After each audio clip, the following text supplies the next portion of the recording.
Welcome, everyone. It's Reflections with Val every Wednesday. You already know what time it is, and I am so excited. No, we are not in Jersey Media. We are in a new place, and I'm so excited. Like, I can't even hold it, honestly. But yeah, I'm going to let my guest introduce himself. We are in his space. He brought us over, and we're excited to demonstrate what he does full time. So yeah, go right ahead, Brian. Let him know. Thanks, Val. You're welcome. This is Brian Abarca. I am a personal trainer. We are at my facility in Union City, New Jersey. They call me Abarca Fitness. That is the name of my company. You can follow me at abarca.fitness, or you go on my website, abarcafitness.com. That's ABARCA. Yes. As you guys already know, he's a fitness trainer. What else do you do? Like, that's just... Listen, you could just call me an entrepreneur nowadays, you know? Yeah. I do a little bit of everything, but mostly it's all fitness. You'll see me in a few podcasts. You see me a few interviews in some articles now. I was published. Okay. Yeah. Check him out. Yes, support. So for all you young, aspiring entrepreneurs that are listening in, this episode is for you. You understand? Mm-hmm. There's a lot of us that have a lot of self-limiting beliefs in our upbringings and everything that we have going through. And this is for you guys to know that you can start a business. You don't have to wait on a lot of people around you or an investor. It's literally inside you. And this is why I wanted to have Brian to come in, because his story is just impactful. And that's what we're going to talk about today. So without further ado, let's talk about how this all even started, right? Before you even came into fitness. How was your upbringing like? Where you were you born here? Like, what's going on with that? Like, Okay. let's talk about that. So I was born here. I was raised by a single mom. She had a daughter 4 years older than me, so she was my sister. So she was a single mom, 2 or 3 jobs. She couldn't really handle raising me, so my grandparents took the liberty to raised me back in Peru. So I was shipped to Peru. I was raised there for about 4.5 years. Then I was shipped back. And Spanish is my first language. I came over here. I learned some English. I went through those ESL classes back in the day, you know? Yeah, I went through that too, because I was raised in Puerto Rico for 6 years, and I came here not knowing anything either. But I don't know if you were brought up in the campos. Like where you were from? Where in Peru? Yeah. No. It was more of like a city life? Yeah. See, I was brought up in the campos. Like, I had a farm, pigs, bull, roosters, chickens, and all. To come here and like be introduced to McDonald's and like, I don't know, soda. Well, back in my day, I don't know. My mom just stayed away from that. We didn't really have that much money, so. Hence why we're in Abarca Fitness, okay? So I mean, hey, it is what it is. So yeah, in Peru, we were brought up in the residential area, down the street from like all the tall buildings and stuff. So it wasn't like a hard life like Patterson? Well, when I moved back here, yes, I was raised in Patterson. Ooh, yeah, I got a little hood in me. So that was a transition right there. Yeah, but I wouldn't say I would call it a transition, because again, I was 5 years old. You know, you don't really. I didn't go through those crazy upbringings, but I mean, I went through some going through Patterson. I went through school in Patterson. Then I finally moved to Clifton. Moved back to Patterson, back and forth. So yeah. Wow, that's crazy. My thing is that you always knew your mom was a single mom. Like, you never met your father in those early years. I never met my father. Actually, I was set to believe that I had a specific father, which is my sister's father. But it got to the point where, you know, I thought one thing, then when I turned 21, it ended up being something else, and it turned out I never met my father. Do you even know where he is? From what I hear, he might be in Costa Rica. I mean, I'm sure he has his life carried on. So hey. So at 21 years old, like, how was that for you? Noticing that it was tough. You know, at that time I had I was with my girlfriend at the time, and I just detached from my whole family. It was tough.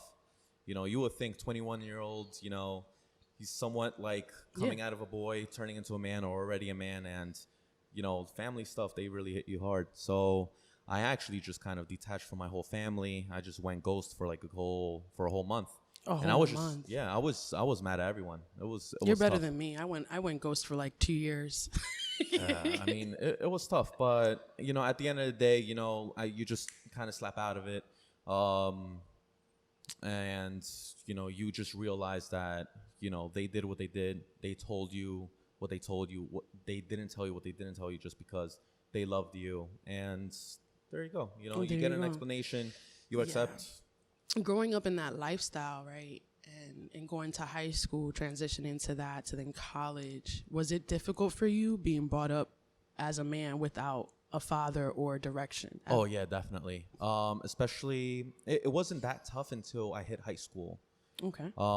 Grade school, I just I would always get in trouble, and I was raised by my grandparents, obviously, but my mother and my aunt were almost like my two moms. So I would both call them mom, and I would always get suspended. I would always get expelled, and they always thought, oh, he's a boy, he gets in trouble or whatnot. But maybe there was just some type of underlying thing where I just needed some type of attention. I needed To I don't get know. out or act out? Maybe. But Right. but it was just all conduct. I always A1 grades, like A's and B's, A's and B's, but I always, conduct wise, I always kind of Acted out. I always tested my professors and Yeah, teachers. we all have triggers, especially if we're beings that internalize a lot of our emotions. Yeah. And that are told like, oh, don't tell nobody this, or keep it to yourself, be tough. Like that's why Therapy Without a Degree has like a hashtag called check on your strong friends. Because we always, the strong ones, we had to be strong. We had to survive. It's not like we wanted to. And doing so, we always have like this tough exterior. So no one even bothers to ask the strong friend, like, hey, are you okay? Like, we're going to ask the one that's like literally dying out of pity and saying, I'm not making it. I'm depressed. Right. And we are battling the same thing, but we have this exterior, you know what I'm saying? Like, we were just like, we're going to be okay. Yeah, it's hard, but we're going to be fine. And that's because we had to be the emotional support sometimes for our family. Shoulder, yeah, that shoulder. shoulder. Exactly. And I think that's what you had to do and endure in those times. Oh yeah, definitely. Like, definitely. So what helped you, like, what was the outlet for you to, like, besides triggering, what was another outlet for you to, like, exude all of these emotions that you couldn't explain at the time? I didn't find an outlet until high school. So going into high school, again, I would get suspended. I got expelled a few times. I went to, public schools, then back to Catholic school. By the way, I was in Catholic school my whole life. Really? Crazy, right? So you were just a rebel in Catholic school? Yeah, basically. Wow. Imagine that. The irony. So in high school, going through trouble with principals and professors and things like that, when I would always get in trouble, they would always kind of just revert back to, hey, what would your father think? And little did they know, I didn't have a father. So sometimes that would trigger me, and I would just swell out even more, or like sometimes I would just tear up. But my outlet was actually working out and just relieving stress there. I wouldn't know how to work out. I wouldn't know anything about the gym. You didn't even know on formation? Nothing. So a buddy of mine, he actually brought me as a guest to a public gym, and we would stay there for like 3 or 4 hours. I mean, we were in high school, we didn't have a job, so we had nothing else to do, and I just kind of learned a little bit of this, a little about that, and it got to the point where I was just like, wow, this is therapeutic. This makes me feel good, make me feel better. And at that time, I didn't know what to major on in college, so I was just like, you went to college? Why not? I majored in exercise science. Exercise science? Exercise science. Exercise science. Yeah. So it's almost like a precursor to physical therapy. Okay. So with that degree, you can either, again, go to the physical therapy route, become a cardiac rehab specialist. You can become some sort of personal trainer or whatnot. It's not too popular but most of the time, if you want to become a physical therapist, that's the route you need to take. It's a certification or? No, it's actually a degree. Oh, wow. Yeah. It's a literal degree. Yep. Degree. And how long does that term, did you have to like study for that? Like how long did it take? Well, it's the typical bachelor's 4 years, you know, if you're full time. Yep. Okay. So you decided to take that on now. You said that you were on a crossroad coming into college and trying to reach for your goals and your aspirations as a personal trainer. And then should I do physical therapy because that's what my family yearned? Yes. So I want to talk about that. Being in that crossroad, like how did you stay true to yourself? What helped you stay true to yourself and stand up to your family and say, hey, I know you desire this, but I can't shake this desire off me. Yeah, it was tough. And I feel like it was just yesterday. Right. Well, at first, you know, senior year in high school, my grandfather was diagnosed with prostate cancer. So I had to drive him to his chemotherapy sessions, and that was pretty tough. At that time, I was going through a really tough breakup during high school as well. So I used that workout aspect as a stress reliever. And going into college, I started going into the educational route of exercise science and what to major on and whatnot. And my grandparents and my mother were all like, oh, most people use exercise science route to go to physical therapy, so you're going to become a physical therapist. So right, because you would put two and two together, exactly. right. You know, you can't really falter them, right? Yeah, you can't blame them. So I was just like, you know what? Yeah, and I would always get compliments by my clients, telling me, oh yeah, you know, like you fixed my knee, you fixed my shoulder, you fixed my lower back, and I'm like, hey, you know, maybe this is my calling, and I really liked it. I wouldn't say, you know, I hated it. I really liked it, but as I was telling you before, there was just this one day I was driving and I'm listening to Gary Vee. Yes. Gary Vee. Yeah, I'm listening to Gary Vee, and I'm listening to his podcast. And in one of his episodes, he says something like, you should not want to do things for your parents. You should not do things to make them happy, because at the end of the day, one day you're going to resent them.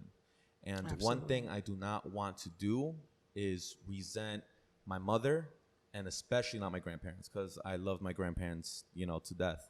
So that it got to a point where I felt like Gary Vee just literally spoke to me in my situation, in my life. I had to park the car and was like, wow, am I really doing this? Right. And you know, like it was just 5 minutes of me just sitting down in my car, and I was just like, you know what, I'm just gonna stop, because I was literally going to start my semester in physical therapy.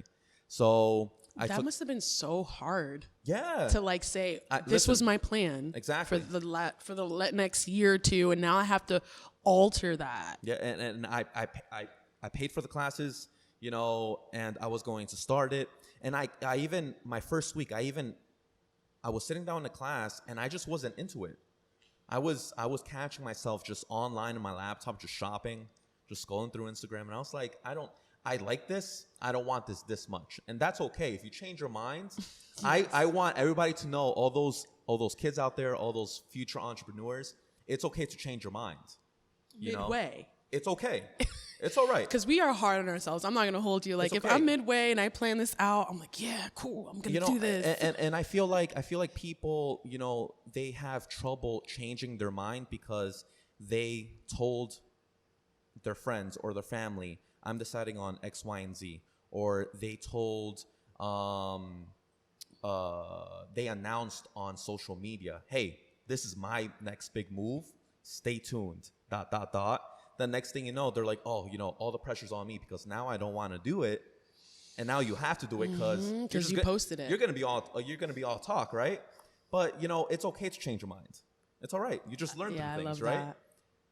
So I actually kind of took the time to sit down with my grandparents, because honestly, I love my mom to death, but my grandparents are almost like my parents, and I told them, I was like, listen, like, I love you guys. I wanted to do this for you guys, but I think I'm going to do my own thing.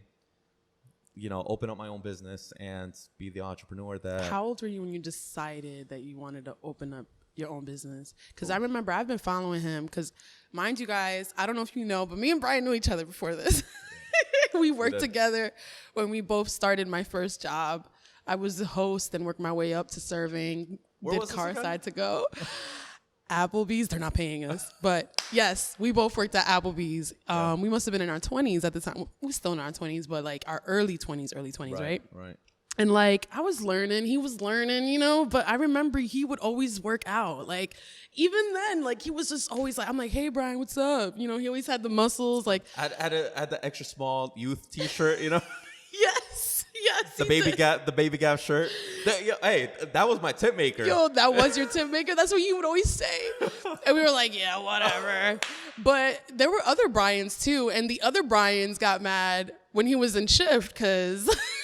We would all call him Brian Muscles while we would call everybody just Brian. Call me Muscles McGee, right? Yes. Yo, that's how it all started. And like, I'm so happy full circle. He got to do what he wanted to do. And I remember seeing you start in Giants Stadium, like the Giants. The Giants gym. The Giants gym right there. There was one that opened up in Hackensack. And I remember you started there first, right? I started in LA Fitness. Ooh. And it was actually during our server life that I was working at LA Fitness. Then from there, I kind of transitioned into a few different gyms. I was freelancing at a few different gyms. Then I moved full-time to the Hackensack Giants gym. So you were freelancing and being a trainer for how long in between before you got to the Giants? Maybe a solid 2 years, but it was a transition. There was some gray areas where it kind of overlapped, just little by little. I started leaving LA Fitness, started freelancing a little bit more. Then from, the freelancing, that started overlapping to the Giants gym, etc. It's always a transition. This right here is going to get real good. I'm so excited for asking this one now. What's up? In those 2 years of you freelancing and not having a storefront, did your family, friends, everybody put any doubt or fear onto you as you were still committed to doing this? Good at this. Yeah. Yeah, so thank you. I just wanted to know. No. I make people think, so I like. Thank you. I appreciate that. I like people doing that to me. Yeah, all right. Yeah. So actually, my uncle, he's a nurse, and he was like, listen, best route is go to college, get an accelerated 2-year degree for nursing. Easy money, best schedule. You should do that. Boom. It's the money. And I would always have Gary Vee in the back of my head, like, it's not about the money. You got to do what you love, because at the end of the day, you want to look at it long term. You don't want to be dragging your feet doing what you do, because you're just going to get older faster. You're just going to drain yourself. Yeah. And you know what's crazy? I heard this. Stress is the #1 killer. And exactly. So if we are doing something that we don't love, we were obligated to, it's going to cause us stress. Right. Like, who wants to be working in a stressful job? Like, exactly. And who wants to wake up and be like, oh, I got to go to work? Exactly. You don't want to be dragging your feet. Right. So you always want to end up doing what you love, or at least, have a goal to end up doing something you love, But you never altered? Like, you never, considered what your uncle said? I considered it, but I was just kind of just like, you know what? I'm just really good at personal training. If someone told me, hey, listen, go the physical therapy route, I'm sure I would be a pretty decent physical therapist, but I need that hands-on. Like, even down the line, right now I'm a successful personal trainer, but if I end up owning my own facility, I'm still going to want to at least personal train, at least part-time, because I just need that hands-on engagement. You can't not leave it. Yeah, I love it. That's a beautiful thing. Especially when you see your client, let's say, tear up because they finally lost the 20 pounds for their wedding, or tear up because, hey, I don't have lower back pain anymore. Or, hey, my husband or my wife looks at me different now. Thank you for this. Thank you for that. I just love those messages, and I love that feedback. That's beautiful. Yeah. To be honest, I see that you have passion and love behind your work. Like I was telling him before we recorded, it's just, you can just see it. If someone just wants to be a trainer and just settle for that. They would have just freelanced and been okay in that place and just been like, oh, I have a title of a trainer. That's true.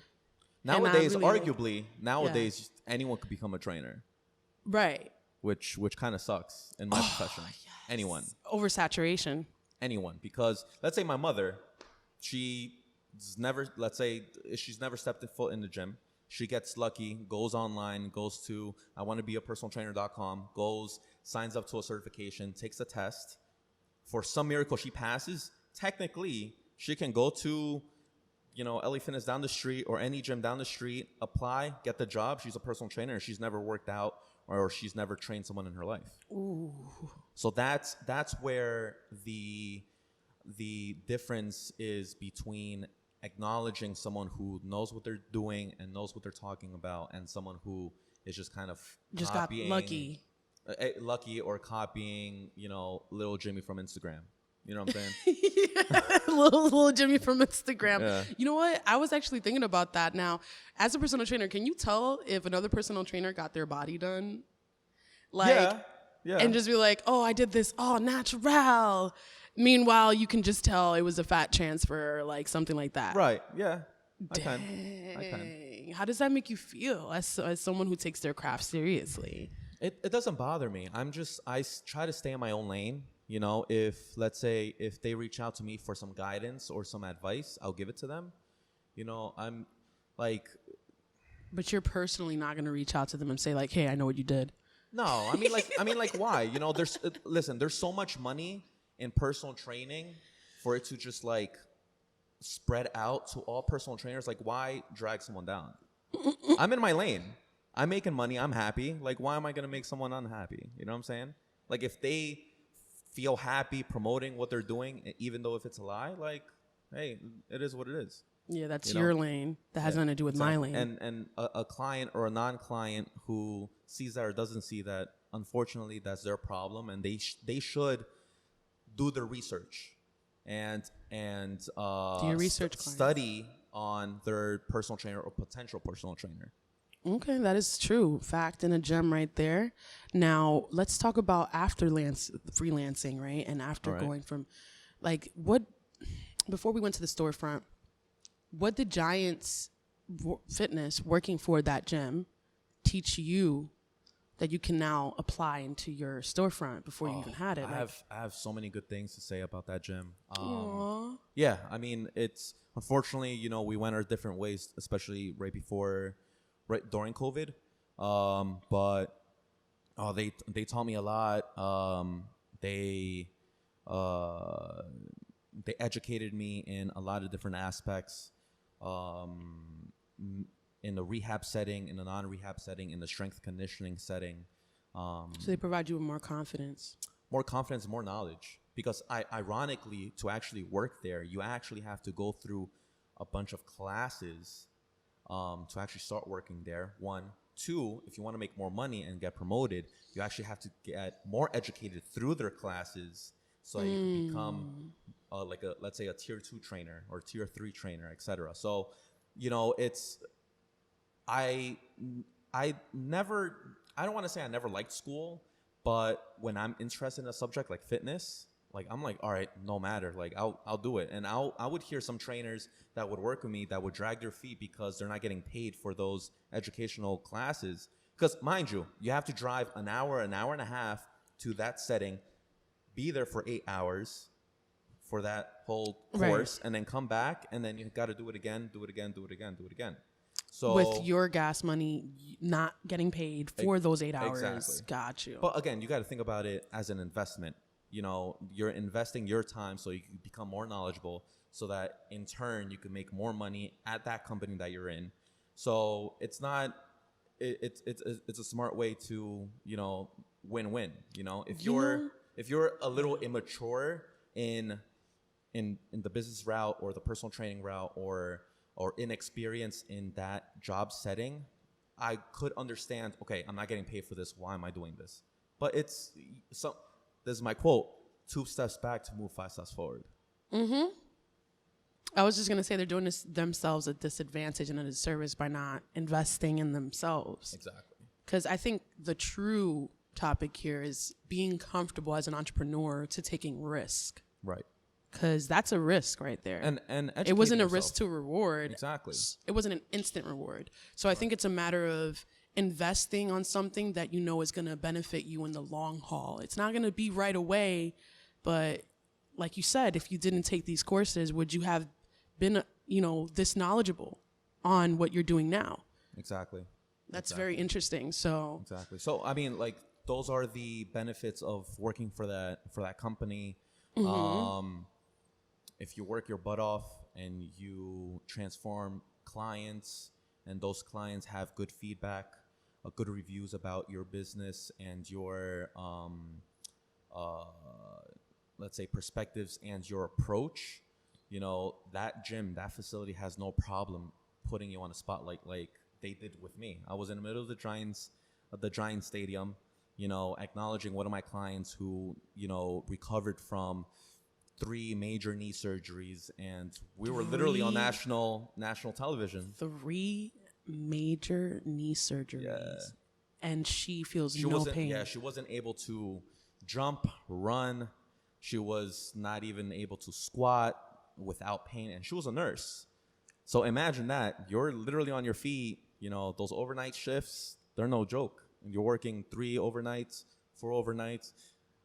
She loved to go on vacation, so she would do 5 or 6 days straight just working. And with that busted knee, it was tough. So how did you do that? Like, there's a misconception with that. Like, I've heard so many people, because I'm a workout. I love working. I always did. That's one thing that you and I got in common there. And I can't wait to get to like my muscular girls, because I'm going to that. But I really feel like there's a misconception on fitness and how it causes us more pain in certain areas. Like, I've heard so many times in my life, like, oh, I have lower back pain and that's why I can't work out. Or, oh, I have, this rib pain here in this area and it's just really hard for me to do crunches or cardio, so I don't. And then I hear you guys, the personal trainers, tell me the opposite. So what really is going to help us not feel relief and not have that pain there? Like, if I have lower back pain or neck pain, is really taking Tylenol healthy? Or is it going this route holistically, organically, by fitness and working out and bearing through the pain with it? Right. Like, which is the proper way? It's either that person either needs to become educated or reach out to someone who's educated. So, and trust, she had a lot of trust in me. I thank her for that, but she had a lot of trust in me. She was going through a separation. Okay. She was going to turn 30, and she was like, I want to be 20 pounds lighter or 30 pounds lighter. I had a knee surgery or 3 knee surgeries, and this is my goal at this time. Can you help me? I was like, let's do it. This is the program I suggest. We're going to see each other 3 or 4 times a week, et cetera, et cetera, et cetera. We did X, Y, and Z, and she trusted me, and it was my responsibility to guide her through those obstacles, because there are going to be ups and downs, especially in the beginning where there's going to be a lot of trial and error. Okay. But that person needs to be educated and experienced, and so working out can help someone. Oh yeah, definitely. Moving, but knowing how to move and what not to do can really make a difference. Like, for example, I've suffered from my personal lower back pain. I've had herniations. I've had sciatica. Oof. It's the worst pain in the world. But if you are aware of how to move, where to move, how long you should move, you can recover. So, like, not putting pressure where the lower back pain feels the most. Knowing what exercises to do while not putting your back at risk. Okay. You know what I'm saying? So, for example, Yes. hypothetically, let's say if you have a herniation in your L5S1, which is one of your lower vertebrae, you should not be doing, let's say, very heavy Romanian deadlifts. Deadlifts. Yeah. Okay. But a Romanian deadlift. So that's a specific type of deadlift. Oh, okay. You know what I mean? So you could it's do just deadlifts, but not Romanian exactly. deadlifts. So as a trainer, you need to be aware how to manipulate the exercise so that it could be beneficial for Rebecca. You know what I'm saying? Now, because I've specifically realized this, when I do leg rises, there's this one bone that always cracks. Yeah. Well, it's the backbone, actually. Okay. So is there something that I'm doing, or does it pain? Does it hurt? No, it doesn't. It's just a crack. It literally always happens. Like, is it because I gotta crack it before I do listen, it? maybe it could be you need to work. You need to warm up. You need to warm up efficiently. There's some exercises that you may need to do so that you can warm up. It could be and it's just the lower back above. Yeah, that area is just always the one. Like when I do the leg rises, when I do that one, and then it's always cracking. Oh, like the leg extensions? Yeah, like the leg rises. Yeah, my lower back cracks. That's weird. Like it's just started like literally this year.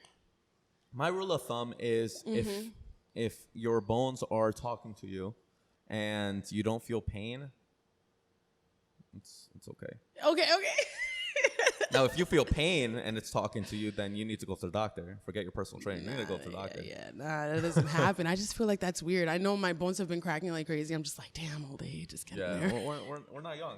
We're not young anymore. Yeah, I can tell. So after the Giants Fitness and everything like that, you went and you got your storefront, which is this right here, right? This is where we're at. Right? I lease it. It's not mine. I lease it. You lease it, but it's still not like you're just freelancing and working off a gym. I only train clients here.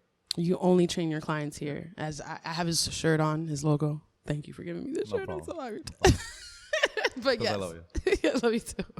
But no, like literally, I just want to know, like, how long did it take for you to even get here? Like, did you just getting this place alone? Was it a blessing? Like, did you just know somebody that knew somebody? Like, listen, everything happens for a reason. Right. Everything happens for a reason. So this is not the first facility that I actually lease for Abarca Fitness. Okay. So after the Giants gym, I had 2 major surgeries, one in my shoulder, one in my knee, and I was on disability for almost like 8 months, 9 months. It was back to back. It was not, correlated to each other, but it was unfortunate. And I took that time in disability to actually invest my time and my money into Abarca Fitness, making a website, making the infrastructure and the base of my business. I found a facility. I found a facility in Lyndhurst. I leased that facility for about a year and change. The facility was Wolfpack? Wolfpack, yeah. And there were great group of guys. Yes, they are. Love them to death. And so when COVID happened, unfortunately, all the gyms closed down. And when all the private gyms were capable of opening up, I had some indifferences with, those group of guys in that gym. I have nothing bad to say about them. Everything was great, but it was just time for us to go our separate ways. And so I started shopping around, and I fell upon this wonderful facility.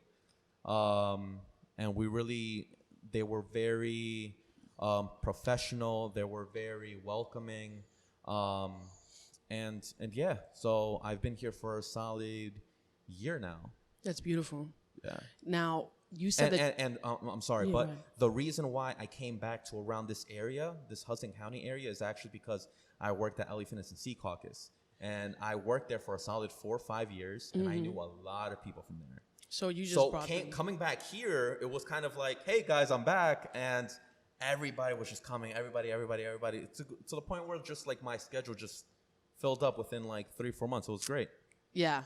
That's what it's where your support is. You better flow with it. Listen, everything happens for a reason, and the demographics here is amazing. Yeah, I love the very demographic. diverse. It's very diverse around here, and I now know that after traveling cross country, like literally, because I'm like the only Puerto Rican and Dominican in my area in Cali, and I'm like, damn, I'm deprived. I didn't even see an Argentinian. I didn't see a Peruvian. No. All I saw was Mexican and whites. I was going crazy. Where was like, this? This is in Cali, Oh, even Arizona, to like even down south. Like honestly, I can understand why the African Americans and the Caucasians there, they just generalize all Hispanics as Mexicans because everybody's Mexican over there. So over here, we know the differences because we have a large demographic of diversity here. Like really, I did not know until I left. So I was like, am I the only Puerto Rican? Wow. Like it was like Costa Rican, yes. You know, like there's someone else besides Mexican. I've always wanted to go to Cali. I heard it's very like It's a great opposite time. of New York though. It is. Because we're like, let's go. And Cali is like, Yo, we got all day. Because they're 3 hours like we're 3 hours ahead, so they're 3 hours behind. right. So they have all day while we don't. Because we have to, as soon as we wake up, New York and Jersey and all of East Coast, we're like racing with the hours. Because we got to catch up because our day goes quick. You know, Right. like, oh, you know, if we let 3 hours pass, like, yo, that's it. Like, we're Time is already, money. it's already midday. Like, Right. yo, my whole day's gone. But over there, they got all day. Like, yo, right now, I bet you it's like mad early over there. Like, it should be in the afternoon while we're over here already ending our day. And I'm just like, what the fuck is going on? Like, it literally takes till 9 o'clock. Don't they have the same? They have the same hour days though. They do, but our days are longer. Like, the sun doesn't go down till like 8:30, 9 o'clock. Over there? Yeah. So, because Like no matter the season. no matter the season. Oh, okay. 'Cause, I like, understand that now. So now, like, because the sun is out and we know it's daytime, you know, like, we have all day. It's cool. And it's not like the winter here where it's like 5 p.m. and it's night and you're like, oh shit, that's over my day there, already. like, I'm gonna be real with you. The weather is like spring, fall, summer. That's all you get all That's year great. round. Spring, fall.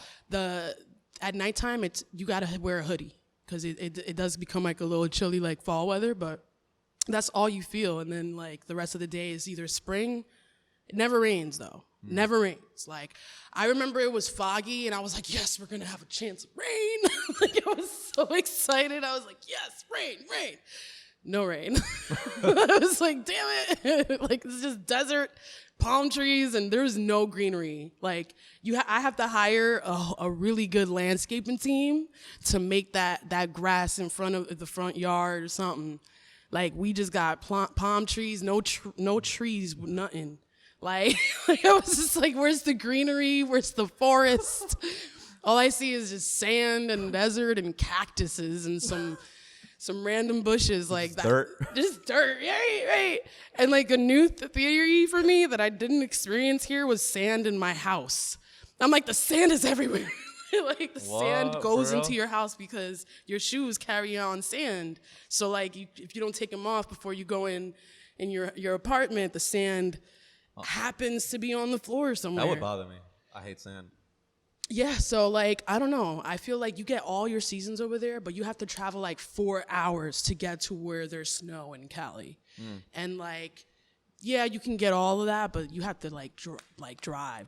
It was great. I love but the people there are just like all day. You know, I got all day, you know? Like, me waiting for food or drinks took me like 20 minutes. And I'm like, wow. like Joe, like him and I went to New York and I was just so impressed in how fast my drink came. I said, yay. And he was like, it should have came faster. I was like, what you mean? This was perfect. Under 2 minutes. I catch myself doing that. Like, I'm at a restaurant and I'm like, you know, especially because of our days in Applebee's. I used to be like, oh, you want some water? Got you. Sprite? Got you. It's already here, girl. And then it's right there. Right, You know yo, what I'm I saying? was actually telling him, like, we all as servers hated the person that we always had to, like, run their drinks or run their food. Yeah. Yo, with those people, if I ran your drink all night, best believe I'm going to pull up to you on your POS and drop the drinks right there Yo, and for leave. For real. It used to be like that. Yo, we used to be petty, man. We used to be mega petty. We used to be petty, yo. In the dirt we knew. And it got to the point where like their table would be like, hey, can you get us some Sprites? I'll be like, yeah, sure. Or I'll tell your server. I wouldn't even tell your server. I'm like, you know what? I'm gonna let you figure it out. I'm gonna stay on the other side of the restaurant. Yo, for real, yo, he would not give a fuck. If it wasn't his table, it wasn't his problem. For real. I didn't. Good times, man. Oh, man. But yeah, like, literally, I just want you to, what is the difference between, let's go right back to the personal training. What would you say is your different form of personal training versus everyone else's? Like, what is gonna, Abarca Fitness, why would I choose you? Abarca. Oh, yeah. Abarca Fitness. There you go. All right, so the difference for Abarca Fitness. Abarca. Yeah. I would say actually caring for the client. You know, there's trainers out there that just do it do it for the money. I do it because I just want them to succeed. I want them to become independent from me. You know, I don't look at them as a long-term contract. Yeah. I don't look at them as money. I look at them as, okay, you need me. I'm going to help you achieve this goal, and you're going to become independent from me so that you can carry on whatever I taught you and do it on your own. I like that. Now, as a person who's athletic, I like to tell this to people. It's not about the physical labor. It's about the mental state while you're working out and entrusting your personal trainer to work out with you. I think it's all about that, right? Yeah. So in moments, I remember when I first started learning combos in kickboxing, I was highly upset because I wasn't getting the combos. Like, I was just like, man, I was impatient. I was mad. I was like, I'm going to take my gloves down. And then my personal trainer's like, yo, relax. Is this how you're going to treat life every single time you're not getting your shit right in the time that you want it? Like, I was like, you know what? You're right. See, let's get back on the gloves and let's make this happen. Mm-hmm. And that did give me a motivation in it. And it also made me tie my life and how I treat myself. So let's talk about that. Let's talk about the times where you've had moments like that with your clients and like what you told them when they were frustrated or they couldn't get something right. Or maybe they had a goal in mind after like 2 months and 2 months passed and they weren't there. Like, what is your quote or what you would say to them to keep them motivated to tell them, hey, it's all right? Like, what is one thing? I would always tell them we should move 2 steps back to move 5 steps forward. So there's been a recent occasion where I had one of my clients had some wrist pain, and it got to a point where like she went to the doctor's office and they said it's optional, but you can have surgery and you should not be active for about 6 weeks, and hopefully the pain will go away and then you can start working out again. So she spoke to me as a trainer and as a friend, and she was like, hey, listen, like, what should I do? And I was like, listen, like I said, sometimes you need to move 2 steps back to move 5 steps forward. You know, those 6 weeks, just focus on trying to come back from that injury, coming back from that surgery, and then we'll make sure to double up on that work when we come back. You know what I'm saying? Yeah. And she was just like, you know, I trust you. Let's do it. Because, you know, like, why would I tell them, no, you know what? Let's push through it. You don't need surgery. Forget the surgery. And then have my client risk their wrist and, you know, God forbid, hurt it even more, break it even more, injure it even more. And then what? Then, right. Then, like, they're not going to trust me. They're not going to, you know, I want all my clients to know that I'm always looking out for them for their best interest, not mine. That's a beautiful thing. You know what I'm saying? Because I could have easily been that type of trainer, that like shark, that's just kind of like, no, you know what? Let's finish off those sessions. Let me pocket that money. Right. And then you can have your surgery and goodbye. You know what I'm saying? Yeah. But you didn't. Why would I do that?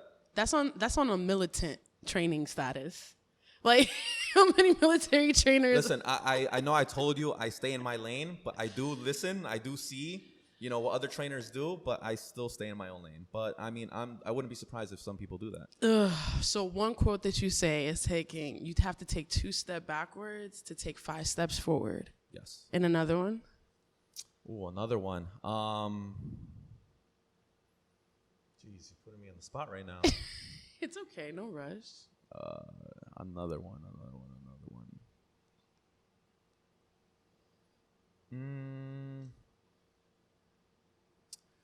You know what I always say? I always say this relationship is based on trust and honesty. Mm-hmm. I always say that because I want them, you know, I've been fortunate enough for all my clients to be comfortable with me. And right. Whenever I ask for their diets, their nutrition, their perspectives, their approach in foods, I want them to tell me, hey, I fucked up this past weekend. Hey, yesterday I blacked out. Hey, you know, tomorrow I have a quinceañera. The next day I have a wedding. You know what I mean? And hey, by the way, you know, I don't think I'm gonna be on my dietary homework this week because of X, Y, and Z. And I'm just gonna be like, all right, you know what? What can we do so that you can still have your fun, or what can we do so that you could still do what you plan on doing, but still take the healthiest approach with that? Right. You know what I'm saying? Yeah. So let's say, for example, this is just out of the blue. Let's say person X loves soda. Okay. Mm-hmm. All right. You're not going to step away from soda. The best alternative is diet soda. Would I be happy if you just stop soda completely? Yes. But if you're going to take diet soda instead of regular soda, you know, you're going to be unhealthy compared to being a little bit more healthy. Oof. It's just a small little habit, a bad habit, changing it into a decent habit. Right. And then hopefully that transition could open up a decent habit into a better habit. You know what I'm saying? That's so true. And it just comes down to trust. The client needs to trust the trainer, and the trainer needs to trust the client, you know? That the client's going to pull through and do what they have to Exactly. As a personal trainer, does that affect you when the client doesn't follow to your rules? Like, does it really, like, discourage or not really? No. I wouldn't say so. I mean, I've been fortunate enough to never be put in that situation. You know, when my clients are honest with me, I really just try to be in their shoes and try to understand them first and listen to them, and then try to come up with an approach together on how we can improve whatever they need to improve on. Because that's at the end of the day, that's what you're getting paid for. You're getting paid to help, because they can't do it by themselves. So you're going to help them overcome these hurdles. Right. And assist them in their lifestyle. I don't want to change their lifestyle. My approach is I want to adapt to their lifestyle and implement a healthy lifestyle or a fitness lifestyle into their own lifestyle. You know what I'm saying? Yeah, that's just I don't want to change their lifestyle. Right. Like if this person has 3 kids, is a doctor, works 15-hour days, and doesn't have time to, let's say, eat 6 times a day, why would I force them to try, or tell them, hey, you need to eat 6 times a day? No, I need to adapt to their lifestyle, and how can we help you reach your goal with your lifestyle? Right. I feel like you would like Sean the model, right? I feel like you would like him a lot. He's a podcaster. He's from Missouri, and he used to record from home, but like he really talks about like dieting and soda being bad pasta. Like it's just very cool, like his way of managing and angling and making his audience aware of like, hey, you can control your sugars and salts and consume some emotions. And it's just awareness. It's just being conscious. Right. You know? And just you don't have to restrict everything. Just be conscious. It's aware. All about conscious. Yeah. Choosing to grab it. That's how you change a habit. It's being aware of it first and then altering it. I like that. Ooh. So now I want to talk about songs that you use to motivate you. Okay. Or you can play it in a session, or let's say while you're helping someone work out. Like if you've ever, this sounds so funny. Like, have you ever like gave a song recommendation to someone that finds it difficult to eat foods that they shouldn't? No. No, not at all. Like I would be that personal trainer. I'll be like, you know what? You're having a rough week. Play some Motivate by J. Cole. You know what I'm saying? No. I do. I am open to I'm like basically the DJ here sometimes. Like some of the trainers here that train here, they're just like, Brian, take over. And I'm like, all right, guys, what do you guys want to listen to? So it just depends on my clients. Sometimes my clients have long days and they're just like, I need some pop smoke. I need some I need to get hood. And I'm like, I got you, girl. I'll put it on. Or I have some other clients that are just like, yo, I'm in my feelings. Put some Aventura. I'm like, I got you, girl. Yo, they be playing some Aventura with their workouts. Okay, sis, I see you. Some salsa, some merengue. You already know. And what his tag is, he's the booty doctor. All right, that's your hashtag. I am known for that. Yeah. He's known for being the booty doctor. So ladies, you know what I'm saying? That Kim Kardashian body's needed right now. I don't know why. That IG model's needed right now. I don't know why, but yeah. He's professionally. One of the funniest approaches I've gotten was, Brian, I need a Colombian ass for this summer. I'm like, you know what? I got you, girl. A Colombian ass specifically. Yeah. Or Brazilian, They always say Colombian. I don't know why. Colombian jeans. They have that physique. You know what I'm saying? There was a song, though, that you mentioned before the show, and I want you to quote it.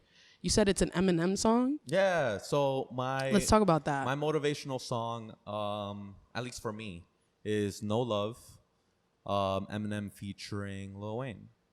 No Love? Yeah. Could you quote me a lyric on that? That stood out to you? Getting kicked when you're down. Okay. I always thought of that. Growing up, I would always listen to it when I was heartbroken, by some woman in my life, Yeah, we don't have school. those women, You know who you are. So I would play that, be in the school bus, have my head against the window, and I just right there. Just let the tear drop. Yeah. Just let the tear drop. Yeah, I'll play that. Or sometimes when I'm at the gym and I need some extra motivation, I need to think about my exes or something, I just put that song on. I'm able to in pump your out feelings. 10 more. Yeah. People normally put some Drake songs in there about thinking of exes or something. Right. No? Joe's like, nah, I didn't experience that. Sometimes. I got to be in a Drake mood, Oh, okay, so it's not Drake. All right, I see how it is. For me, for my breakup songs, it was definitely Casey, JoJo, 90s R&B, Yeah. Huh? Yeah. The song. No. But before we're gonna go into some live demonstrations and what what's Abarca or what is it? Abarca. Abarca. We should have practiced that before. Okay, so Abarca. I literally pronounced it Abarca this whole time.